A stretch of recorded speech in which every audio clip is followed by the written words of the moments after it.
Hello all, నేను మీ అర్చన శ్రీనివాస్. కథలోకి వెళ్దామా? ఎవరే ఫోన్లో ఇంతసేపు గదమాయించింది కుసుమ తల్లి వనజ. ఫ్రెండ్ ఎవరితో మాట్లాడినా అనుమానించే తల్లి తీరుతో విసిగిపోయి ముక్తసరిగా సమాధానం ఇచ్చింది కుసుమ. అబ్బాయా అమ్మాయా? మళ్ళీ అదే టోన్తో అడిగింది. ఎవరైనా ఫ్రెండే కదమ్మా, తేడా ఏమీ లేదు. ఎందుకు తేడా ఉండదు? అబ్బాయికి అమ్మాయికి తేడా ఉండదా? ఫ్రెండ్ అయినప్పుడు తేడా ఉండదమ్మా. ప్రేమించినప్పుడు, పెళ్ళి చేసుకోవాలనుకున్నప్పుడు ఆ అబ్బాయి ఫ్రెండ్ కాదు, కానీ ప్రస్తుతానికి మాత్రం ఆ అబ్బాయి ఫ్రెండే. ప్రస్తుతానికి ఫ్రెండు, రేపు లవరు, ఎల్లుండి లేచిపోతావా నీ ఫ్రెండ్ ప్రేరణ పోయినట్లు? ఏం మాట్లాడుతున్నావమ్మా? నీకు అసలు అర్థమవుతుందా? మధ్యలో దాన్ని ఎందుకు తీసుకొస్తావు? తీసుకురాక తను చేసింది ఏమన్నా సమాజానికి ఉపయోగపడే పనా? దాన్ని చూసి ఇంకో నలుగురు చెడిపోతారు. చెడిపోయే పని ఏం చేయలేదు. అది దాని మనసుకు నచ్చిన పని చేసింది. అవును, అలాగే అందరూ ఎవరి మనసుకి నచ్చింది వాళ్ళు చేసుకుంటూ పోతే మేము చూసుకుంటూ ఉండాలా? కానీ పెంచి ఇంత వాళ్ళని చేసింది ఎందుకు? మీరు చేసిన పనుల వల్ల మాటలు పడ్డానికా? అమ్మ ప్లీజ్, నా మూడు అస్సలు బాగాలేదు. వదిలేవా ఇక్కడితో? వదిలేయడం కాదు, ముందు నువ్వు వాళ్ళని వదిలి వాళ్ళ ఇంటికి వెళ్ళడం మాని. నలుగురు దుమ్మెత్తి పోస్తున్నారు వాళ్ళ మీద. అలాంటి వాళ్ళతో నువ్వు చనువుగా ఉంటే నీకు పెళ్ళవుతుందా? నువ్వు కూడా ఎవరినో ఒకరిని చూసుకొని లేచిపోవాల్సి వస్తుంది. అదేమీ లేచిపోలేదమ్మా. వాళ్ళిద్దరూ పెళ్లి చేసుకుందామని అనుకున్నారు మొదలు. అందరూ ఒప్పుకున్నారు కూడా. కానీ అబ్బాయికి పెళ్లి మీద నమ్మకం లేదు. పెళ్లి లేకుండానే కలిసి ఉందాం జీవితాంతం అన్నాడు. దానికి అతని మీద పిచ్చి ప్రేమ వల్ల అతని కండిషన్కి ఒప్పుకొని అతనితో కలిసి బతకడానికి వెళ్ళింది. దానికి నువ్వు లేచిపోవడం అని అసహ్యంగా పేరు పెట్టకు. పెళ్ళి కాకుండా కాపురం చేస్తే దాన్ని ఏమంటారో తెలుసా? ఇంతకన్నా అసహ్యమైన పేరు ఉంది దానికి. ఉంచుకోవడం అంటారు. ఈ పేర్లన్నీ ఎవరు పెట్టారమ్మా? సమాజమేగా. సమాజానికి ఎలా నచ్చితే అలా పేర్లు పెట్టుకొని విమర్శించడమే పనిగా పెట్టుకుంది. అవును, సమాజం విమర్శించేలా అసలు మనం ఎందుకు ఉండాలి మరి? పెళ్లి చేస్తానని పెద్దలందరూ ఒప్పుకున్నప్పుడు పెళ్లి చేసుకొని చక్కగా కాపురం చేసుకోక ఇదేం రోగం? సమాజంలో మనిషి రోజు రోజుకు అప్డేట్ అవుతున్నాడు. టెక్నాలజీ పెరిగిపోయింది. మనుషుల ఆలోచనలు కూడా అలాగే మారిపోతున్నాయి. దానికి తగ్గట్టు వాళ్ళు బ్రతుకుతున్నారు. వారి అభిప్రాయాలు వారి ఇష్టమని వదిలేయాలి, కానీ ఇలా విమర్శించకూడదు. అంటే నువ్వు సమర్థిస్తున్నావా అయితే నీ ఫ్రెండ్ చేసిన పని? లేక నువ్వు కూడా రేపు ఇలాగే చేస్తానని హింట్ ఇస్తున్నావా నాకు? అమ్మా, ఒకప్పుడు వితంతు వివాహాలే లేవు తెలుసా నీకు? సూటిగా వనజ కళ్ళల్లోకి చూస్తూ అడిగింది కుసుమ. ఓ, ఇప్పుడు మళ్ళీ అటు ఇటు తిరిగి నా పెళ్లి దగ్గరికే వచ్చావా?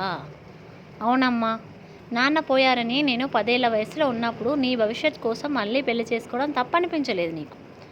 అది మార్పు కాదా? ఒకప్పుడు వితంతులు బయటికి కూడా వచ్చేవాళ్ళు కాదు. మళ్ళీ పెళ్ళి అనే మాట దేవుడు ఎరుగు. మరి నువ్వు అప్డేట్ అయ్యావు. నువ్వు చేసింది నీకు కరెక్ట్ అనిపించినప్పుడు వాళ్ళు చేసింది వాళ్ళకి కరెక్ట్ అనిపిస్తుంది కదా. అంతేనే, నీకు నేను మళ్ళీ పెళ్లి చేసుకోవడం ఇష్టం లేకే కదా నేనంటే ఇంతమంట. ఆయన అసలు తండ్రిలా అసలు చూడవు. నీకేమన్యాయం చేశాడు ఆయన?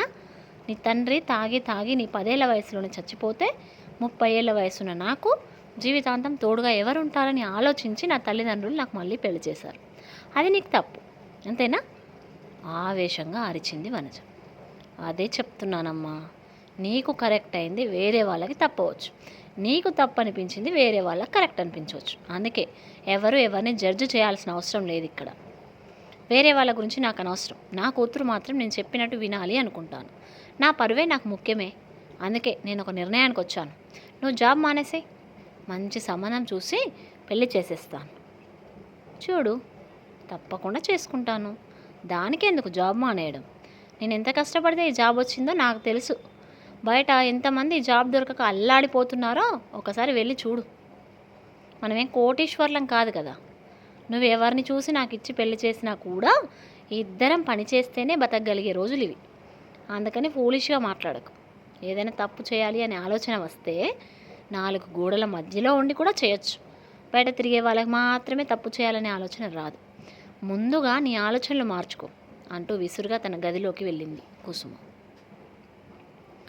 అప్పుడే వచ్చిన వనజ భర్త, వనజ, తనని ఎందుకు అలా బాధ పెడతావు?